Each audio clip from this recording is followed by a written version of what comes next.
estamos de volta à emissão onde analisamos os resultados das eleições europeias de 2019, desta vez para falar sobre a Europa Fortaleza, sobre refugiados. Temos como convidado Diaby Abdurrahman, refugiado da Costa do Marfim em Portugal desde 2007, é fundador da Associação dos Refugiados em Portugal e membro pró na Comparte, uma organização que procura colocar refugiados em frente a decisores políticos, que está atrasado e vai se juntar à nossa emissão daqui a uns minutos. E Rita Gaspar, que está cá, já, ativista no Humans Before Borders, uma plataforma que luta pelos direitos de migrantes e pessoas refugiadas e que faz parte da tripulação do Juventa e que fez parte também da tripulação do Juventa, um navio que participou no resgate de mais de 14.000 pessoas no mar Mediterrâneo e que pertence à Jugendrettet. Bem-vinda. Obrigada. Segundo as projeções que estão neste momento, que temos neste momento vindo a analisar, os dois principais grupos europeus mantêm-se na liderança do Parlamento Europeu, portanto o Partido Popular Europeu, o PPE, dos democratas cristãos, continua a ser a principal força política no Parlamento Europeu. É neste grupo que está o PSD e que está o CDS-PP também. O PPE conquista, segundo estas projeções, 173 lugares, menos 43 do que em 2014, mas mesmo assim continua à frente. A segunda força política é a Aliança Progressista dos Socialistas e Democratas, com 147 lugares, menos 38 do que há 5 anos. É verdade que são só números, mas queria perguntar quão otimista é que tu estás em relação ao futuro do Parlamento Europeu e da União Europeia, tendo em conta estes resultados e focando-nos na Europa Fortaleza que vamos estar a analisar agora?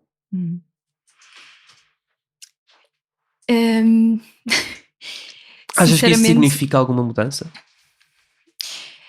Eu, olhando para o panorama, digamos, nos últimos anos, não estou muito otimista, mas na verdade, quer dizer, vi que, por exemplo, na Holanda as contagens começaram a tender para a esquerda.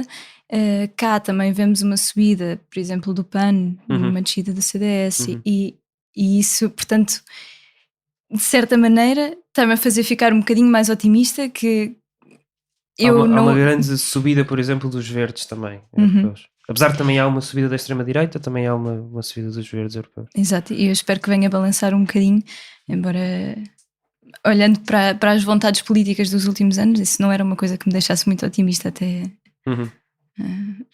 há pouco tempo. Uma notícia do Expresso de 19 de maio citava uma sondagem do Instituto Britânico YouGov, dizendo que os povos alemães e polacos são, estou a citar, os mais pró-europeus e os mais abertos à imigração. 70% dos inquiridos afirmaram que a União Europeia é boa para o seu país. O mesmo estudo apura também que há 64% na Hungria e 57% na Itália de pró-imigração.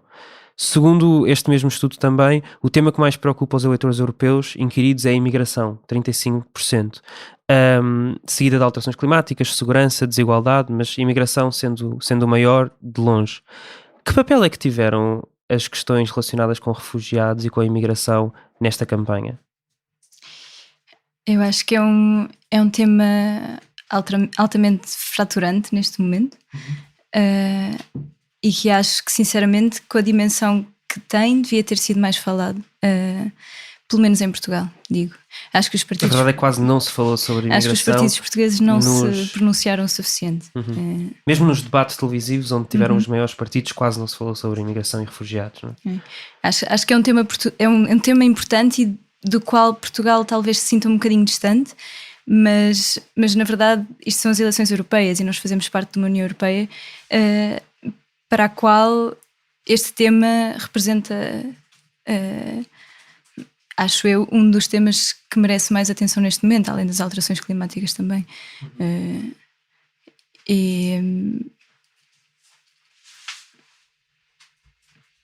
Mas a verdade é que, se formos a olhar para as notícias e se compararmos as notícias em relação, por exemplo, a refugiados com há uns anos, e as notícias que faziam destaques nos jornais e nas televisões há uns anos, parece que isto saiu das notícias, não é? O problema foi resolvido, o problema deixou de existir, o problema de refugiados?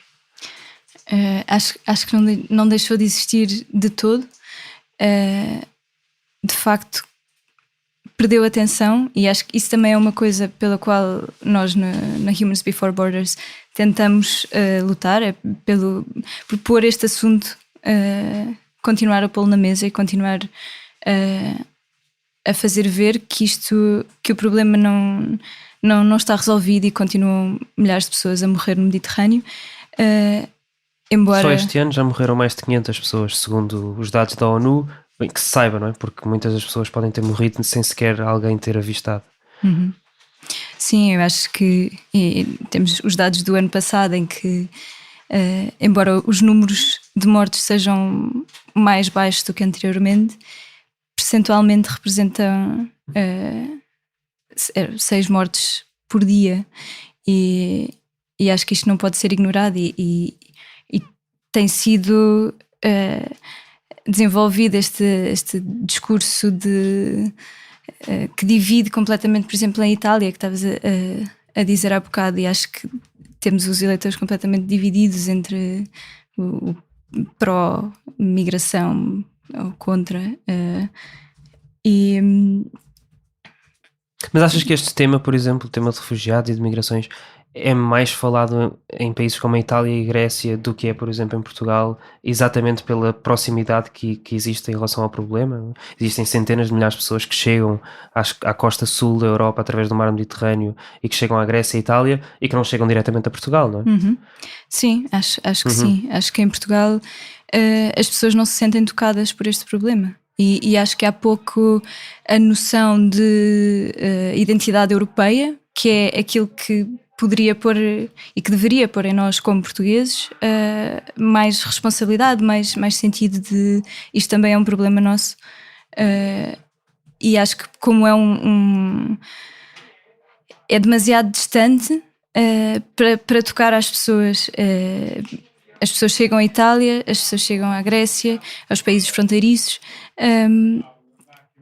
e na verdade são poucos os refugiados que cá chegam, embora às vezes Portugal goste de se vangloriar como um dos países que acolheu e que está sempre aberto, mas a verdade é que não chegam muitos refugiados a Portugal. Uhum. Sim, na realidade neste momento chegaram a menos de 2.000 refugiados desde que entre 2015 e 2016 começou a redistribuir refugiados a partir da Grécia e Itália. Eu queria falar exatamente sobre isso.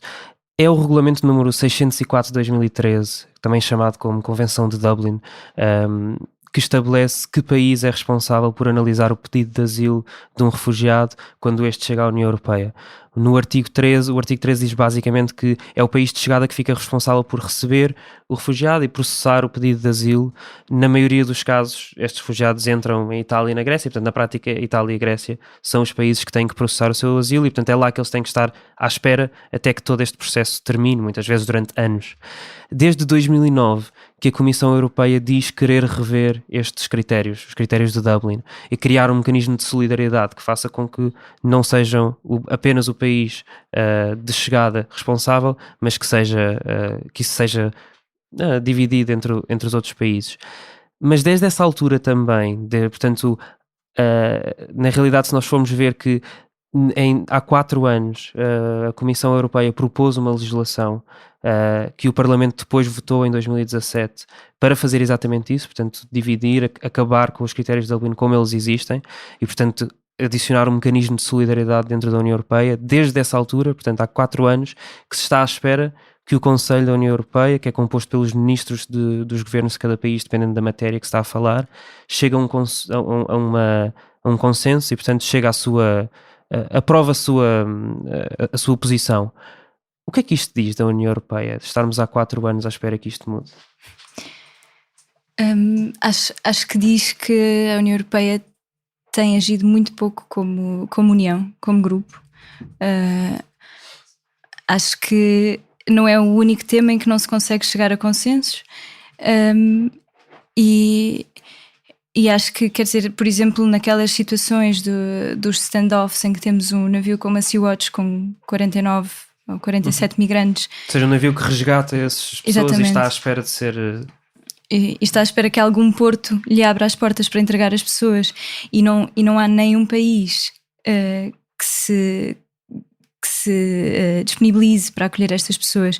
E depois vemos uma série de atirar a batata quente de uns para os outros e eu só acolho uma percentagem se tu também acolheres, e isto mostra como estamos a agir muito pouco como coletivo que deveria ser esta união, não é? Quer dizer, os Estados a empurrarem a responsabilidade uns para os outros, não querem assumi-la com medo que depois caia tudo em cima de cada um e que os outros se desresponsabilizem.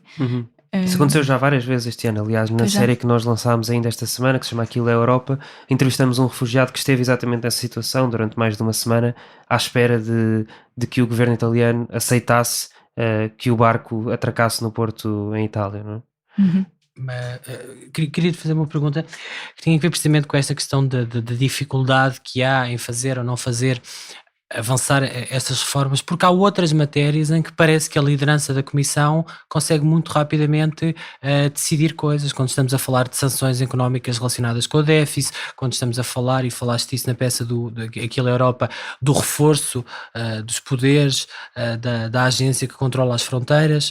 Penso que já vamos falar disso, da Frontex, já vamos falar disso mais à frente.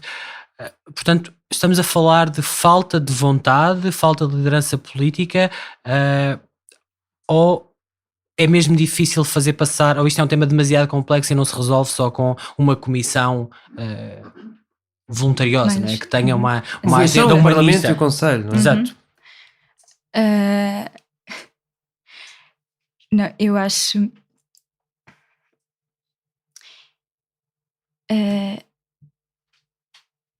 acho que...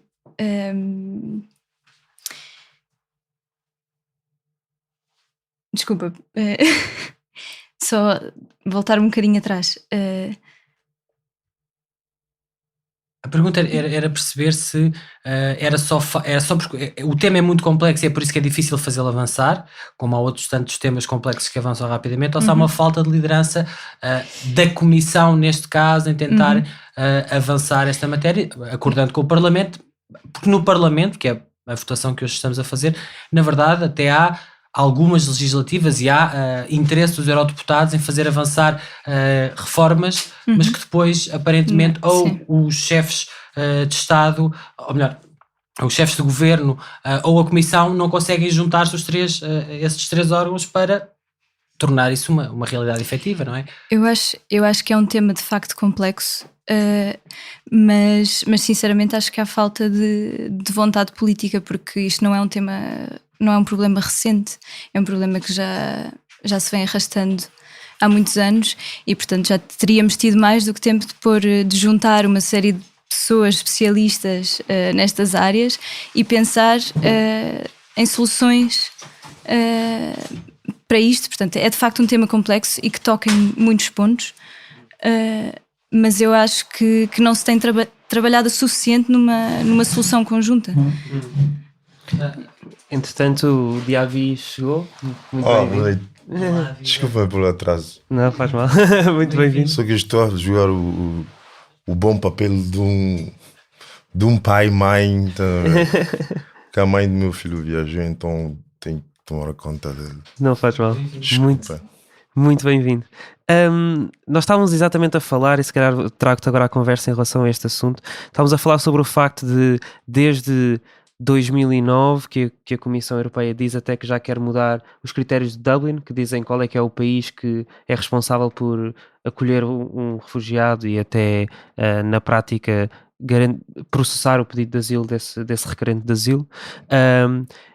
Existe uma proposta da legislação que há 4 anos está à espera de aprovação por parte do Conselho para se começar a poder fazer os trílogos e, portanto, as negociações, para se poder alterar os critérios de Dublin, isto que estamos mesmo aqui a falar, para poder garantir que há um mecanismo de solidariedade que permita redistribuir refugiados. Porquê é que tu achas que há tanto tempo que nós esperamos isto e não avança? Parece que já toda a gente, tanto o Parlamento como a Comissão, já disseram sim, isto é preciso mudar, mas nada avança. Eu pessoalmente, pessoalmente acho, porque sempre é muito fácil fazer uma legislação para complicar as coisas, é sempre muito fácil, desde menino até hoje. E uma legislação para tornar as coisas mais fácil é sempre complicado. E para mim, como sempre pensei, é que se facilitarmos isto, o processo, de pedido de asilo vai andar muito rapidamente, então mais refugiados vão entrar. Se estás a ver que os números que foram prometidos ainda não foram atingidos, é por esta mesma legislação. Então, uma vez que está feito, em 2 dias talvez vamos fazer entrar 2.000 pessoas. Então, para bloquear isto, que a Europa está a jogar este jogo. Achas que é propositado? Então? É propositado, porque sempre foi tudo propositado, não achas? Sempre foi tudo bem organizado dessa forma. É para ir para a Líbia, depois os líbios não podem entrar, meter o veto na economia africana, mas depois os africanos não vêm. Quero o teu café, quero o teu cacau, o teu ouro e diamante, mas não te quero a ti. Estás a perceber? Isto não é uma coisa bastante colonial. Fórmula muito. Não é só colonial, é historical. You know?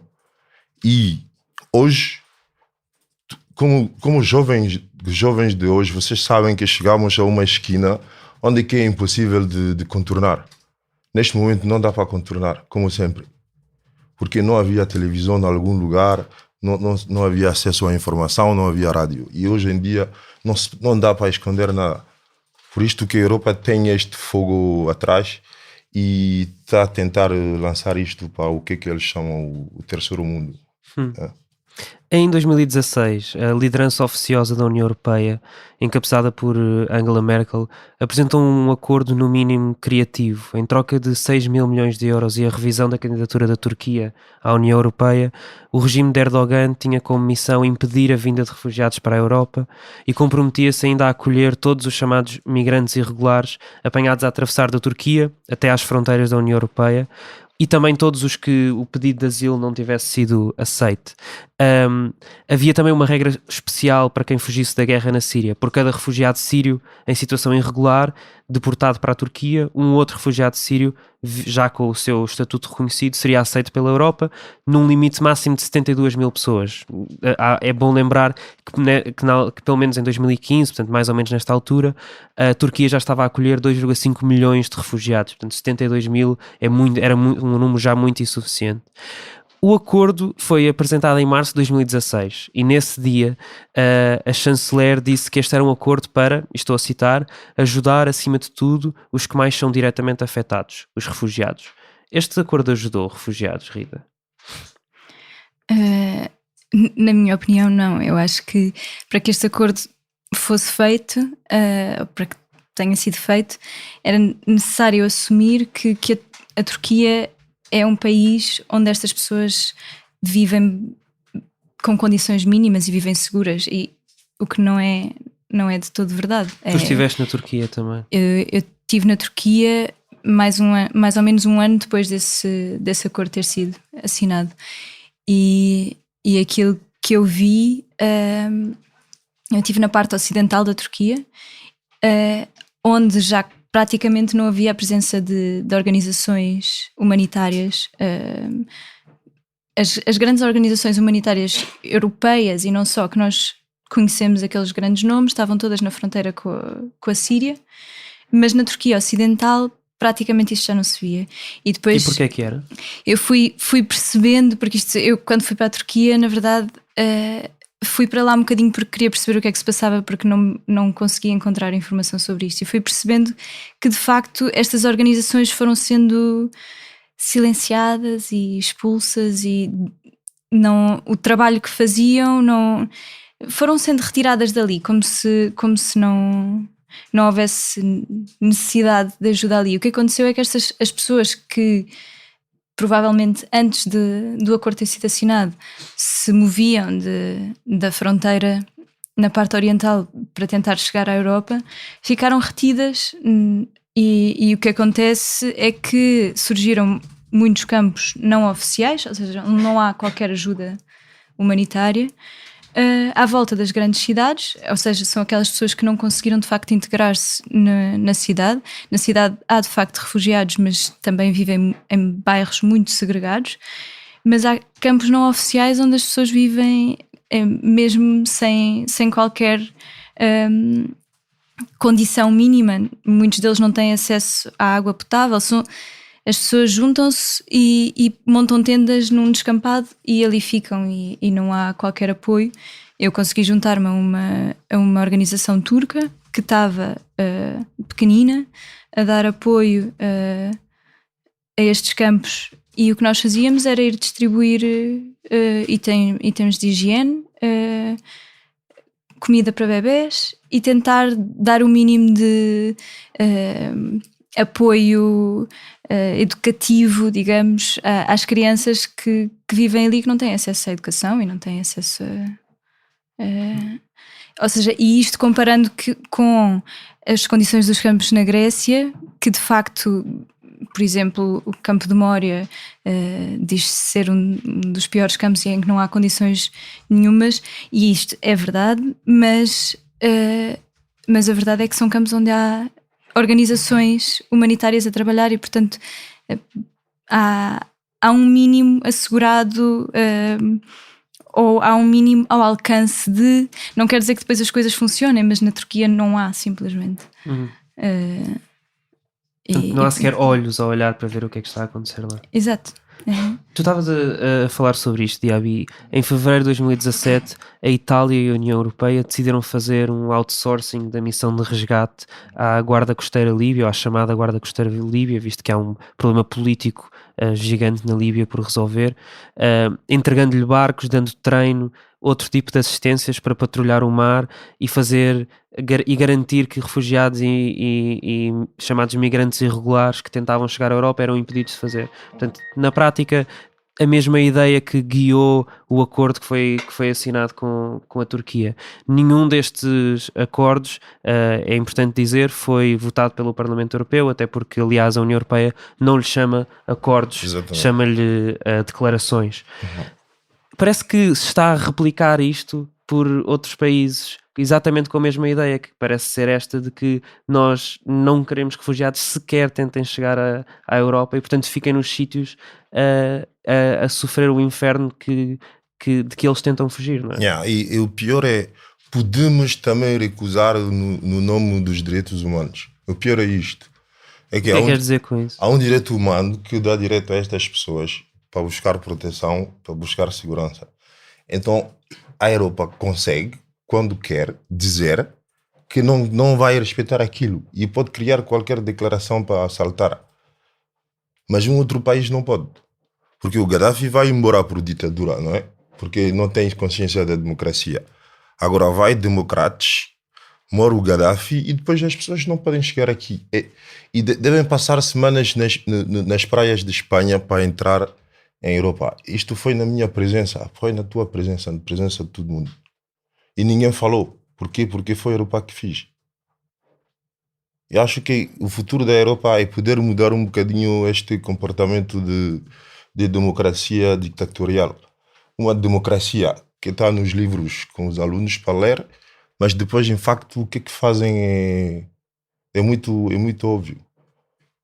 E sobre a Turquia, não sabia que se vendia também o asilo a um outro país. Pareceu-me um filme. Temos 6 mil milhões de Turquia, muito dinheiro vamos te dar, e guarda estas pessoas lá.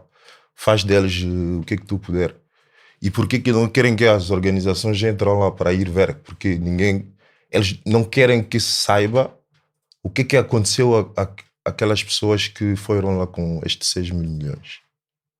É isto, porque o assunto, ao dentro do assunto é o baixo do assunto. E com os jovens temos que começar a buscar o dentro e o baixo. Não parar só Mas como é que isso se faz? Sinceramente, acho que a juventude em si tem que pedir algumas contas aos países. Isto começa localmente. Portugal traz refugiados aqui e Portugal nunca te explicou exatamente todos os detalhes de como que traga um refugiado aqui. Vai para a Escandinávia, todo mundo sabe o que é um refugiado, todo mundo sabe como que o refugiado entra, por que entra, está a entrar com que fundo, quando e como. Isto que tem que acontecer. Não pode ser jovem num país e não sabes de nada. Mas achas que é o que acontece em Portugal? Acontece muito em Portugal. Não sabemos qual é o orçamento do ano, como que foi gasto, quantas pessoas nasceram, quanto morreram, não ligamos. Portanto, tudo isto faz parte da cidadania. Depois queremos reclamar só uma parte que não está a funcionar na nossa vida. E o conceito de refugiado é isto. A Convenção de Genebra foi criada porque se sabia que as guerras criavam refugiados. Então vamos criar algo para defender as pessoas que não têm nada a ver com as guerras. Isto é a Convenção de Genebra. Senão não foi criada por inteligência. Foi criada porque era um facto que se tu e eu começarmos a brigar aqui, podemos incomodar os outros, então os outros podem ir ficar num sítio. E é o mesmo caso em todos os países. A Síria, a Líbia, como o Darfur, é igual. Mas a União Europeia assalta, ninguém fala. Mas achas que a União Europeia devia ser julgada por crimes contra... A União Europeia tem que ser julgada, o Trump tem que ser julgado. O problema é que somos todos humanos. Quem tem bomba atômica e quem não tem. E tarde ou cedo vamos todos morrer.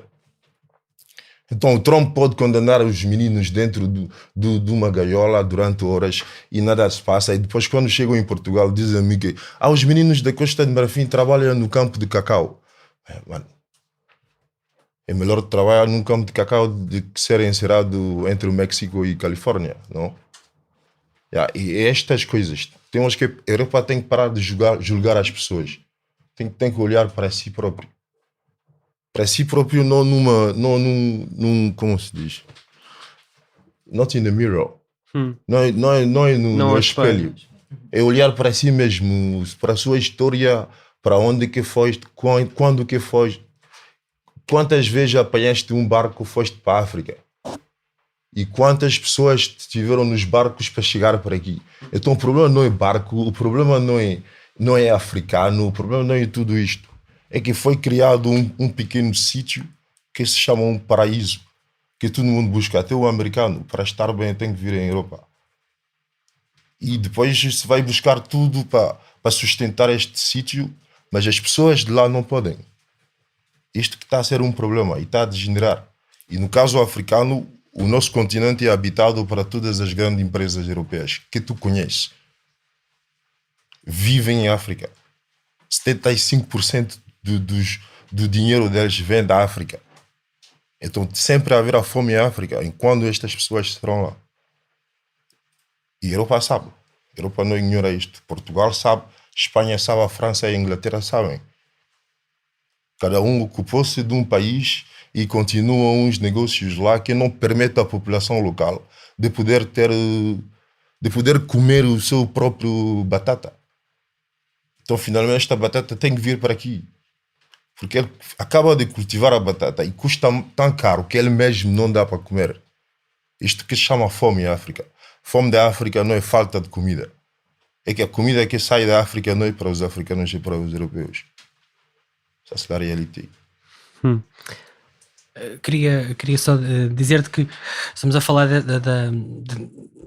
da liberdade das pessoas se poderem mover ou não e de como se construiu ou não essa Europa fortaleza, e dois dos países mais afetados com mais têm que lidar com as questões de migrantes económicos e com refugiados são precisamente a Itália e a Grécia. Eu queria só dar alguns dados. Uma sondagem, umas projeções da RAI para a Itália dizem que a Liga de Matteo Salvini, que é vice-primeiro-ministro, ministro do Interior, subejamente conhecido por ser contra a imigração, por ter publicamente manifestações racistas, anti-imigração, e que, portanto, que usa isso bastante até para a campanha política. Teve entre 27% a 31%, portanto, está a liderar neste momento a votação. Em segundo lugar ficou o Partido Democrático do ex-primeiro-ministro Matteo Renzi, e em terceiro lugar, com 18,5% a 22,5%, o movimento 5 Estrelas de Beppe Grillo, que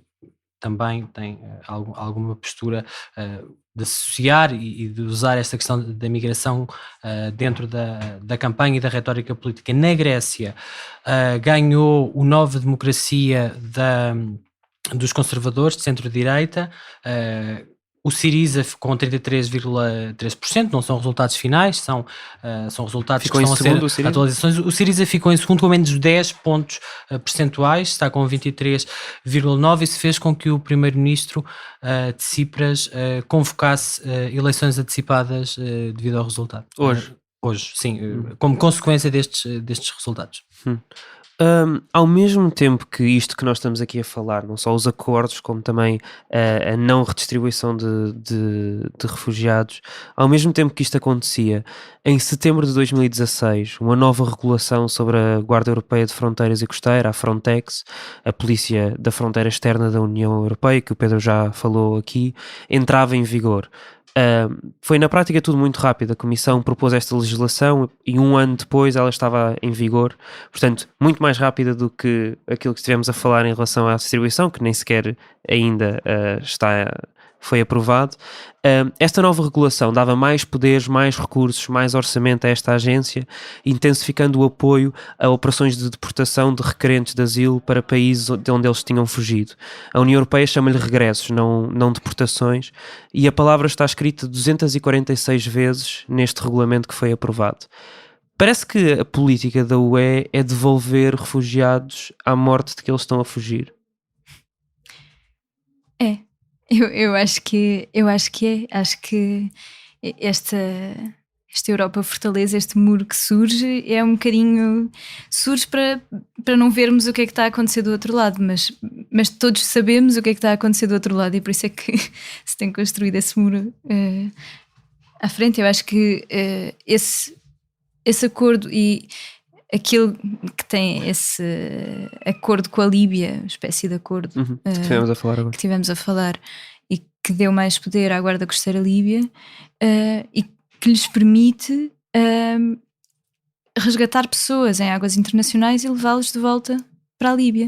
E isto é mais um exemplo daquilo que estávamos a dizer, que é para se fazer este acordo tem que se assumir que a Líbia é um porto seguro, porque a Convenção do Mar diz que temos que, quando se resgata alguém em águas internacionais, temos que levá-los ao porto seguro mais próximo e assumir Convenção do Mar da ONU, não? Exatamente, e assumir que a Líbia é um porto seguro, quando depois ouvimos histórias de escravatura e de violência extrema em campos de detenção e tortura, tudo lá acontece. De facto, dar mais poder à Guarda Costeira Líbia, que nem sequer entre as ONGs até se chama so-called Libyan Coast Guard, porque não é, na verdade, quando eles não respondem a ninguém, não é? São pessoas extremamente bem armadas que cada um atua um bocadinho por si. Uma organização paramilitar, quase, não é? Podemos chamar-lhe assim.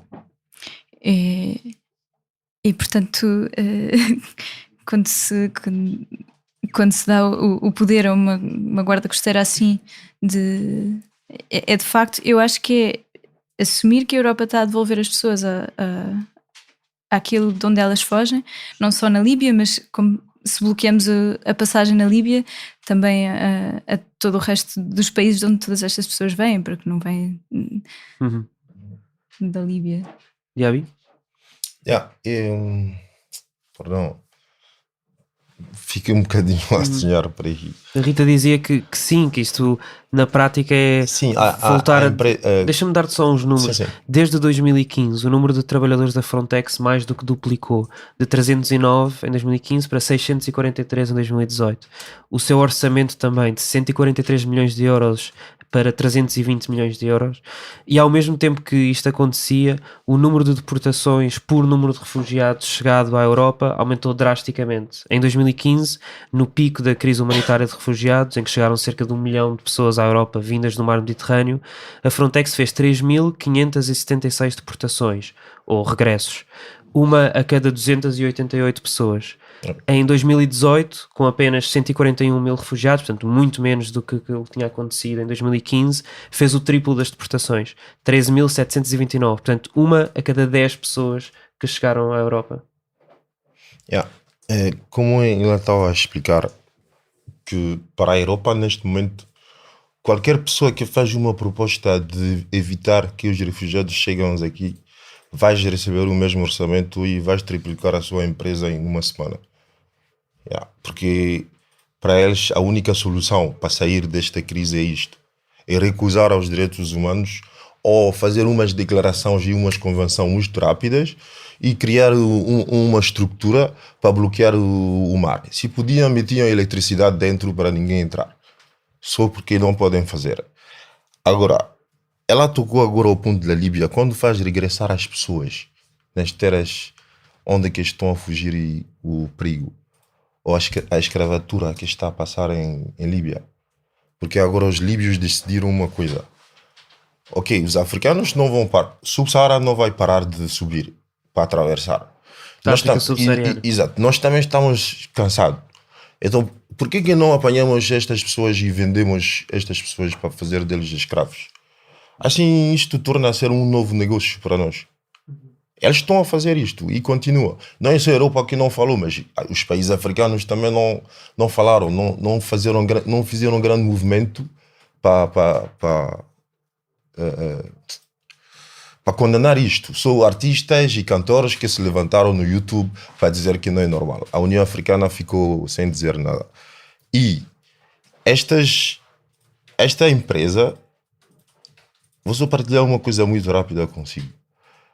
Os refugiados ultimamente chegados foram resgatados por duas não são empresas, duas organizações que são CI e Sea-Watch. CI e Sea-Watch, fizeram 19 dias na costa de Malta antes de... Agora há pouco tempo, há 2 meses. Há muito pouco tempo. E eu acho que a Europa neste momento também está dividida em dois, não é? Uma parte que tem o poder e que não quer. E que não quer também que os jovens e os alunos vejam o que está a acontecer lá fora, porque a razão de esconder o que passa lá fora é isto. Não podes educar alguém e ao mesmo tempo fazer coisas mal para esta pessoa ver. Então as pessoas que têm a oportunidade de ir no terreno para ir ver o que acontece, como o filme que vimos outro dia sobre a Turquia, etc. E são estas pessoas que têm olhos abertos sobre isto. E haverá sempre milhões de euros para eles. Mas se tu queres ajudar os refugiados aqui ou em qualquer país, para tu ter um financiamento é muito difícil. Então, mais uma vez, o que a Europa quer é isto. E a vida destas pessoas não tem o mesmo custo que a vida de uma pessoa europeia. Vou ser um bocadinho honesto. A mesma forma que temos a diferença nas moedas, tenho a impressão que como tem o preço da vida das pessoas também é um bocadinho assim. Porque quando moram estas pessoas não passa nada. Mas de repente, quando moram 2 pessoas em Paris, todo mundo tem que fazer 2 dias sem trabalhar. Tudo isto são sinais. São pequenos sinais, mas são sinais que explicam muito mais do que as palavras. Isto que é o ponto. É pensar a respeitar o mesmo nível a vida de uma criança do Bangladesh como a vida de uma criança da Somália. E não é muito tarde do que outro dia, com a mudança climática, até o Portugal foi buscar os portugueses e deixaram lá mulheres e crianças. Isto são coisas que não se faz. Numa sociedade tão intelectual e tão avançada, não se pode fazer isto. E os políticos já não estão inspirados também, porque um político é um estratégico de montagem e de mentiras, não é? Mas neste momento eles já não têm mais inspiração para poder nos fazer sonhar. E está a ser um grande problema. Mas a imigração, vamos deixar é melhor não pensar que um dia isto vai acabar. Para isto acabar, temos que equilibrar um bocadinho a qualidade da vida em todos os países. Na realidade, um relatório do Banco Mundial prevê que até 2050 mais de 143 milhões de pessoas sejam forçadas a migrar. Neste momento, migrantes climáticos não são considerados refugiados na União Europeia. Na União Europeia e na Convenção de Genebra, na realidade. São apenas considerados refugiadas pessoas que estejam a fugir de perseguição em virtude de raça, religião, nacionalidade, filiação em certo grupo social ou opiniões políticas. Tu achas que a União Europeia vai alterar esta legislação e fazer com que migrantes climáticos que fogem por causa das alterações climáticas que estão a existir sejam considerados refugiados no futuro? Se queremos ser intelectualmente honestos, temos que alterar ou criar uma nova.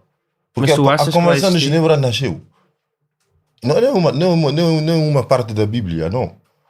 Ou não é algo que caiu do céu. É algo que se criou.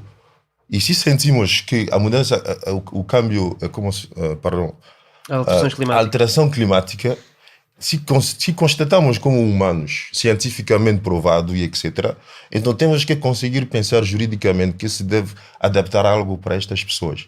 Acho que não é uma questão que se devia colocar mesmo, se estamos a viver numa sociedade onde que pensamos um bocadinho aos outros, porque aconteceu Haiti, aconteceu Moçambique, e ninguém sabe quando que vai acontecer.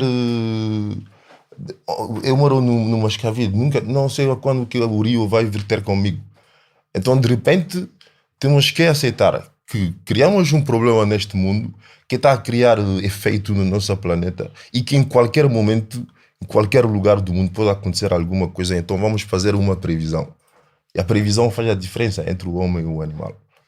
E nós estamos a fazer isto, e aqueles que têm este problema dizemos que não, a Convenção de Genebra não vai te cobrir, Dublin não te cobre e nada te cobre. Significa que se não há uma convenção que te cobre, podes morrer na minha frente, não sou obrigado a te apoiar. Literalmente isto que significa. Se não há uma lei que diz que quando vê alguém deitado no bairro alto a sangrar, ajuda-lhe, tu podes me ver sem me ajudar. Isto que é assim que eu entendo isto. E também, juridicamente, em todos os países é explicado claramente que a não assistência a uma pessoa em perigo é um crime.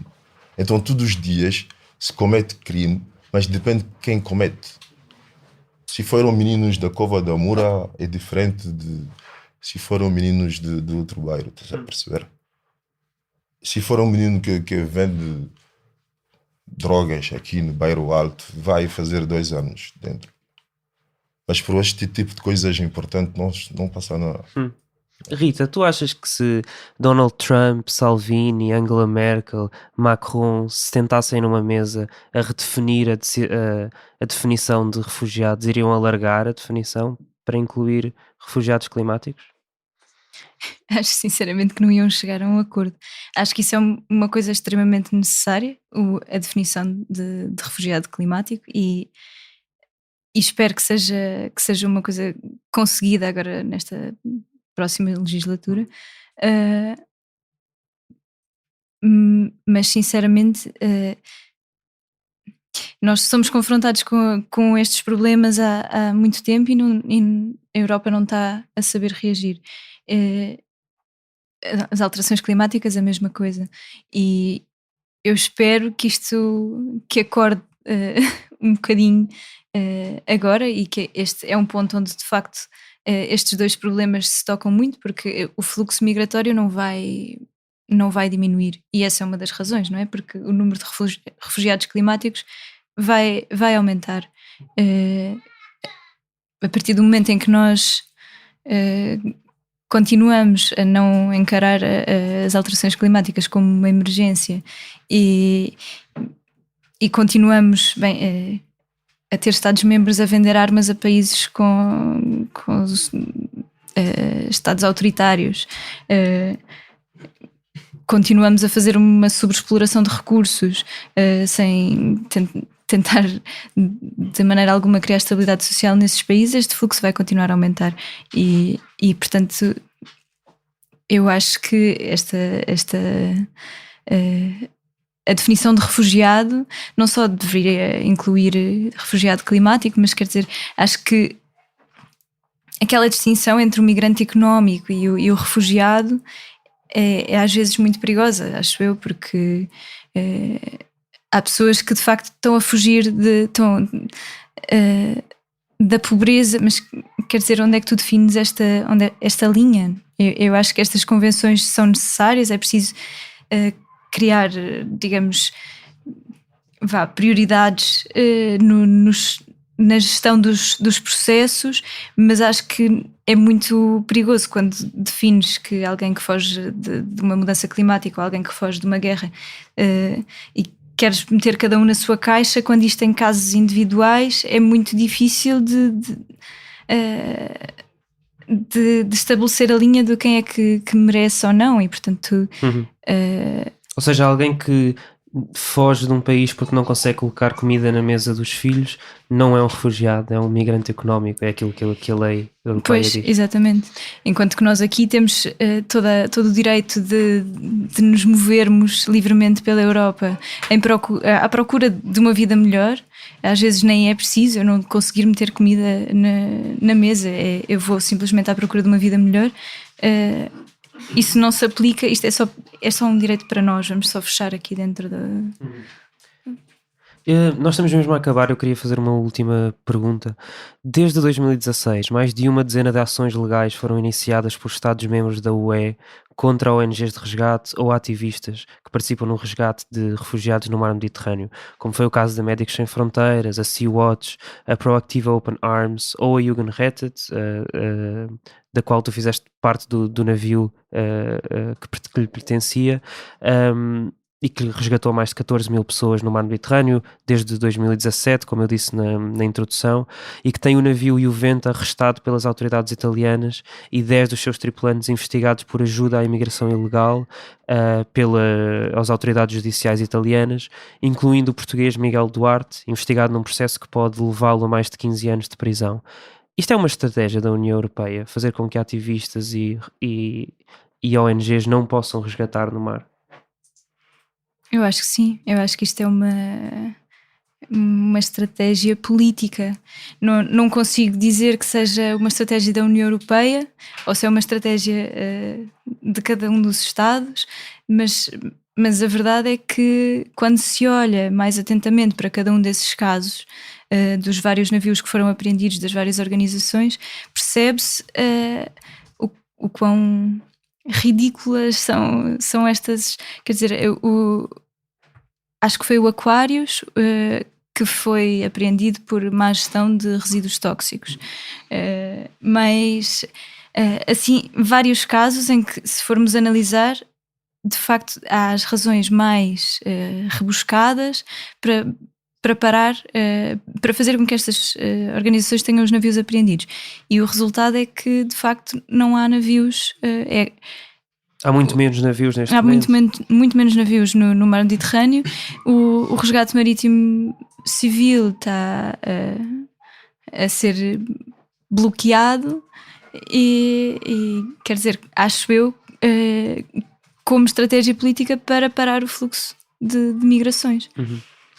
Apesar de, segundo a Organização das Nações Unidas, o número de chegadas à Europa ter descido drasticamente de mais de 1 milhão de pessoas em 2015 para 116 mil em 2018, a travessia do mar Mediterrâneo por refugiados ficou cada vez mais perigosa.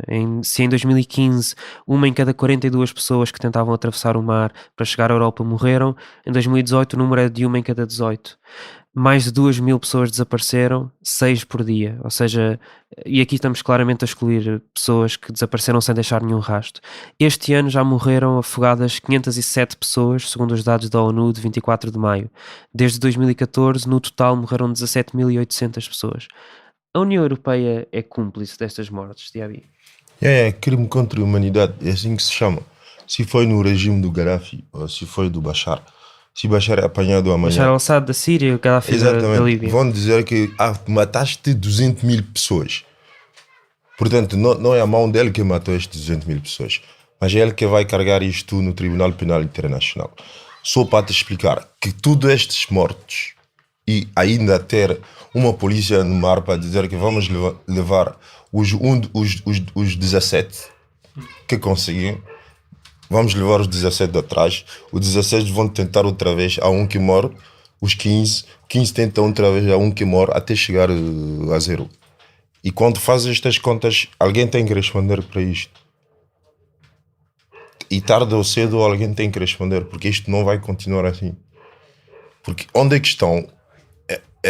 É muito importante em ciência ir buscar a semântica das coisas. Mas a única coisa que nunca se tentou saber de onde que vem é a imigração. Ninguém quer ir parar a imigração em África. Querem parar no mar. Não se pode parar a imigração no mar. A razão da imigração está nos países africanos, está nos negócios enterrados em África. Isto que se deve mudar. Em muitos casos está em guerras que foram feitas com armas que a União Europeia financiado ou os Estados-membros da União Europeia. Eu pensava que a Alemanha produzia bons carros, porque respeitavam a Alemanha muito. E quando cheguei à Alemanha numa formação de empreendedorismo, o senhor diz-me assim: vou-te dizer a verdade, nós somos o primeiro produtor de arma. Todo o dinheiro que nós temos vem da arma. O carro é o nosso terceiro produto. Então, primeiro a arma, segundo são as máquinas de construção e depois isto que vem os carros. Só para te dizer que cada vez que a Merkel abre a boca, tu podes ouvir a Merkel, eu não posso. Cada vez que o Trump ou o Putin abrem a boca, tu podes ouvir, eu não posso, porque as armas dessas pessoas é vendido na África como bolachas. E vivi isto. Mas também é verdade que foi e foi Angela Merkel que fez com que a Alemanha acolhesse perto de 1 milhão de refugiados. That's the fact. A situação é assim. Vendo 100 peças desta caneta, é muito perigoso esta caneta para a população da Suécia. Vende 100 em Suécia e o dinheiro que ganho com o 100, só 1% do dinheiro me permite de receber 150 mil refugiados, com casa, carro, tudo. Então, vou fazer o meu business para fazer o mal, vou levar 1% do meu business para fazer o bem. Tu achas que as razões não foram humanitárias, foram... Sim, mas foram, a vida, foram económicas? O que é que se chama a vida social alemã, que é o primeiro do mundo, é feito com dinheiro de arma. Isto que eu quero explicar. Eles não são melhor do que ninguém. Se eles não vendiam isto, não podiam viver melhor do que um português.